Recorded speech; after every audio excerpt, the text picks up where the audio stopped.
Kia ora. With your time at the voting booth coming up, here's one of my favourite ever quotes about politics.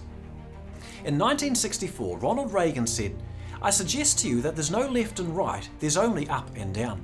Up to the maximum of individual freedom consistent with law and order, or down to the ant-heap of totalitarianism." And regardless of their humanitarian purpose or good purpose, those who would sacrifice freedom for security have, whether they know it or not, chosen this downward path. What he was saying is that while there are differences between the left and right, the more important question is a politician's religious worldview and values, because these determine both their view of individual human freedom and the role and function of government.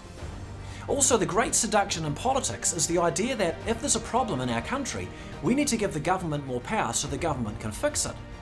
Because every time the government gets bigger, we the people get smaller, and power eventually corrupts.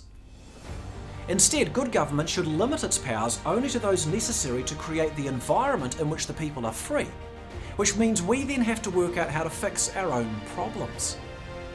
And that might not feel good, but the end result is that we will work out how, and in the process, we will have protected ourselves from the corruptions of big government, which history shows are far worse. You see, it's natural to our human nature to want a free handout, but the free handout is a seduction because through the process of accepting it, the government gets forever bigger. And this is a process that history shows us many times over invariably ends in the betrayal of the people.